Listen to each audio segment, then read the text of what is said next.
আপনি যদি সারাক্ষণ চিন্তা করতে থাকেন যদি ওই জিনিসটা থাকতো তাহলে আমি সুখী হতাম, যদি অমুক সমস্যাটা চলে যেত, ওই মানুষটা আমার জীবন দুর্বিষহ করে তুলেছে, যদি সে একটা বাসের ধাক্কা খেত আমার জীবনটা কত ভালো হয়ে যেত। প্রতিবার বাস দেখলে আমি এই দোয়া করি। আমরা সব সময় নিজেদেরকে একথা বলে বুঝাই যদি অমুক মানুষটি বা অমুক সমস্যাটি জীবন থেকে চলে যেত তাহলে জীবন কত সুন্দর হয়ে যেত, অথবা যদি অমুক দুঃখটি দূর হয়ে যেত তাহলে সবকিছু পারফেক্ট হয়ে যেত। যদি মানুষের পরিবর্তন হতো, যদি পরিস্থিতির পরিবর্তন হতো, যদি পরিবেশের পরিবর্তন হতো, আমরা এভাবে ভাবতে থাকি সবকিছুর পরিবর্তন হলে জীবন সুন্দর হয়ে যেত, তাহলে আমাকে আর দুর্বল থাকতে হতো না। আমরা ভোগের উপর ভোগ করতে থাকি আর এতে পুরোপুরি আচ্ছন্ন হয়ে পড়ি। আর আল্লাহ আজ্জা জাল্লা বর্ণনা করছেন, জানো তুমি কত দুর্বল? তুমি একটি মাছির চেয়েও দুর্বল। দুআফাত তালিব ওয়াল মাতলুব। যখন তিনি এভাবে বলছেন আমি আপনি মজ্জাগতভাবে অবিশ্বাস্যভাবে কতটা দুর্বল, একটু চিন্তা করে দেখুন। আপনাদের প্রত্যেকের মাথায় বিভিন্ন জিনিসের চিন্তা আছে প্রতিদিন। আমরা এখন রোজা রাখছি, নামাজ পড়ছি, আর আলহামদুলিল্লাহ নামাজ পড়ার সময় আমরা মনোযোগ ধরে রাখার চেষ্টা করি, কিন্তু এর বাইরে আপনার মাথায় কোন চিন্তা ঘুরঘুর করে? আপনি কি নিয়ে উদ্বিগ্ন থাকেন? আপনি কি নিয়ে চিন্তা করেন? কোন চিন্তাটি আপনার মাথায় সারাক্ষণ ঘুরতে থাকে? কোন জিনিসটির ব্যাপারে ভাবেন এটা যদি থাকতো, আর কোন জিনিসটির ব্যাপারে ভাবেন যদি এটা না থাকতো? কারোর জন্য অসুস্থতা, কারোর জন্য ডিপ্রেশন, কারোর জন্য দুঃখ, কারোর জন্য হয়তো কোনো ব্যক্তি। কেউ কেউ ভাবেন যদি ওই মানুষটা আমার ব্যাপারে খুশি হতো। তারা অন্য একজনকে খুশি করার চিন্তায় মশগুল থাকেন। যদি আমার বাবা আমার উপর খুশি থাকতেন তাহলে আমি সুখী হতাম। কিন্তু আপনার বাবাও তো একজন মানুষ, তিনি যদি আজ খুশি হয়েও থাকেন কাল হয়তো তার জীবন শেষ হয়ে যেতে পারে। তারপর আপনি কি করবেন? এরপর আপনি কোথায় দাঁড়াবেন? সুতরাং আমি আর আপনি এভাবে এসব জিনিসের পেছনে ছুটতে থাকি। আর এর পরের আয়াতে আল্লাহ আজ্জা জাল্লা বলেন, মা কদারুল্লাহ হাক্কা কদরিহি, তারা আল্লাহকে যথাযথ মর্যাদা দেয় না। ইন্নাল্লাহ কাউইয়ুন আজিজ, নিশ্চয়ই আল্লাহ শক্তিধর, মহাপরাক্রমশালী। তুমি দুর্বল কিন্তু আল্লাহ সর্বশক্তিমান। তিনি আরো বলেন, তোমরা আল্লাহকে যথাযথ মর্যাদা প্রদান করনি। জানেন তিনি আমাকে আপনাকে কি বলছেন? তিনি বলছেন তোমরা বিভিন্ন জিনিসের পেছনে ছুটবে, তোমরা বিভিন্ন মানুষের পেছনে ছুটবে, তোমরা এই দুনিয়ার যত কিছুর পেছনেই ছুটো না কেন এর প্রতিটি জিনিসের একদিন সমাপ্তি হবে।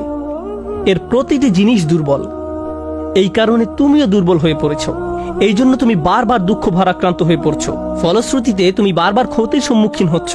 কিন্তু শেষবারের মতো যখন তুমি এই সিদ্ধান্ত গ্রহণ করবে তোমার যত চাওয়া পাওয়া আছে তার মাঝে সবচেয়ে বড় চাওয়া পাওয়া হলো তোমার মালিককে খুশি করা, যখন তুমি সবকিছুর উপরে আল্লাহর সন্তুষ্টিকে প্রাধান্য দাও, যখন তুমি সত্যিকার অর্থে তোমার অন্তর থেকে এটা করতে পারবে, একমাত্র তখনই, যেহেতু তিনি শক্তিধর। জানেন আল্লাহ এইমাত্র আমাদের শেখালেন যখন তুমি দুর্বল কাউকে পেতে চাও তখন তুমিও দুর্বল হয়ে পড়ো, কিন্তু তুমি যদি আল্লাহকে চাও যিনি শক্তিধর এবং মহাপরাক্রমশালী, তাহলে এটা তোমাকে কেমন করে তুলবে? এটা তোমাকেও শক্তিশালী করে তুলবে। আর যখন তুমি শক্তিশালী হয়ে উঠবে জীবনে বিভিন্ন জিনিস আসবে যাবে, কিন্তু তোমার শক্তিমত্তার কোনো কমতি হবে না। যে জিনিসের পেছনে তুমি ছুটছো তা ভেঙে পড়ার কারণে তখন তুমি আর ভেঙে পড়বে না, কারণ তুমি দুনিয়ার এসব তুচ্ছ জিনিসের চেয়েও অনেক অনেক উচ্চ একজনের সন্তুষ্টির অন্বেষণ করছো। আমি বলছি না যে আপনি এই দুনিয়ার কোনো কিছু চাইতে পারবেন না, কিন্তু আয়াতটি আমাদেরকে একটি ব্যাপারে শিক্ষা দিচ্ছে। আমরা যখন এসব পার্থিব বিষয় কামনা করব আমরা বুঝবো যে এগুলো দুর্বল। পার্থিব এসব বিষয় জীবনে আসবে যাবে, কিন্তু আমরা কখনো আল্লাহকে হারাতে পারবো না। লক্ষ্য করুন, মানব জাতির ব্যর্থতা হলো যখন তারা পার্থিব কোনো জিনিস পেতে ব্যর্থ হয় তারা আল্লাহকে ভুলে যায়। তাদের চাওয়া পাওয়ার জিনিসটি না পেলে তারা নামাজ পড়া ছেড়ে দেয়। তারা যা চায় তা যদি না পায় তারা এভাবে বলে, এভাবে দোয়া করার অর্থ কি? তারা যখন তাদের আকাঙ্ক্ষার বস্তুটি পায় না তখন দুঃখ হতাশা একেবারে ভেঙে পড়ে এবং বলে আমি তো আল্লাহর সাথে কথা বলার শক্তিও পাচ্ছি না। এমনটি ঘটার কারণ হলো সমস্যায় পড়ার পূর্বে আল্লাহর সাথে তাদের বন্ধন শক্তিশালী হয়ে ওঠেনি। যদি সে বন্ধনটি আগে থেকেই বর্তমান থাকতো, যেমন মূল যদি শক্তভাবে গাঁথা থাকে তাহলে ঝড় এলে এদিক ওদিক দুলতে থাকে, সম্পূর্ণ ভেঙে পড়ে না, মূলের উপর দাঁড়িয়ে থাকতো, আর ঝড় চলে গেলে আবার ফল দেয়া শুরু করতো। এরকম একটা উপমার কথা কোরআনে অন্যত্র এসেছে, আসলুহা সাবিত ওয়া ফারউহা ফিস সামা। লা ইলাহা ইল্লাল্লাহ হলো এমন একটা বৃক্ষের মতো যার শেকড় মাটিতে এবং শাখা আকাশে উত্থিত। এটাই ঈমানের শক্তি। এই আধ্যাত্মিক শক্তির ধারণাটি আরো পরিষ্কার করার জন্য আমি আপনাদের নিকট একটা উদাহরণ পেশ করব। শক্তিকে আমরা বিভিন্ন জিনিসের সাথে সংযুক্ত করি। আমি বহু বছর আগে একটা ঘটনা নিয়ে কথা বলছিলাম, কিন্তু এখন এটি আমাকে অনুপ্রাণিত করে। যুক্তরাষ্ট্রের নিউ অরলিন্স অঙ্গরাজ্যের একটা পরিবারের একটা ঘটনা। পরিবারটা ছিল অনেক ধনী, তাদের গাড়ি ডিলারশিপের ব্যবসা ছিল। তাদের দোকান ছিল একেবারে সমুদ্র সৈকতের পাশে। তারা দামি দামি গাড়ি আমদানি করত এবং বিক্রি করত। এরপর হ্যারিকেন ক্যাটরিনা আঘাত হানল। ক্যাটরিনা এসেছিল বিশাল জলোচ্ছ্বাস নিয়ে এবং এর ফলে তাদের কেনা সকল গাড়ি ভেসে গেল। একমাত্র লেক্সাস এলএস মডেলের একটা গাড়ি বর্তমান ছিল এবং পরিবারটা এই গাড়িতে করেই হ্যারিকেন আক্রান্ত এলাকা থেকে পালিয়েছিল। দুর্যোগ শেষ হওয়ার কয়েক মাস পরে স্টেটের সবকিছু খুলে দেওয়ার পর আমি আবার তাদের সাথে দেখা করতে গিয়েছিলাম। যে পরিবারটি মাসে প্রায় 2 কোটি টাকা আয় করত, তারাই এখন সেই লেক্সাস গাড়িতে করে পিজা ডেলিভারি দিচ্ছে। পরিবারটি এখন এই কাজ করছে। এক ব্যক্তির পিজা দোকানের জন্য তাদেরকে হায়ার করা হয়েছিল। মা বাবা দোকানে পিজা বানাতো আর ছেলে লেক্সাসে করে সেই পিজা ডেলিভারি দিত। আমি যখন এটা দেখলাম, কল্পনা করতে পারেন অন্য কেউ যদি এরকম পরিস্থিতিতে পড়তো, অন্য কোনো মিলিয়নিয়ার যদি এভাবে দেউলিয়া হয়ে যেত, তাদের কি হতো? তারা সম্পূর্ণ হতাশ হয়ে যেত, মদের বোতল হাতে জীবন পার করে দিত। কারণ তারা মনে করত যা তাদের ছিল তাই তাদের শক্তিশালী করেছে।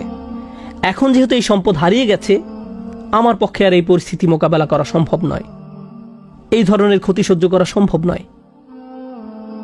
কিন্তু এই পরিবারের ক্ষেত্রে যখন আমি তাদের সাথে দেখা করলাম, সবাই খুবই শান্ত, নির্বিঘ্ন। বাবার অনেক বয়স হয়েছিল।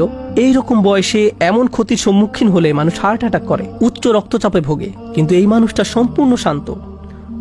তো আমি তাকে জিজ্ঞেস করলাম, কিভাবে এটা সম্ভব?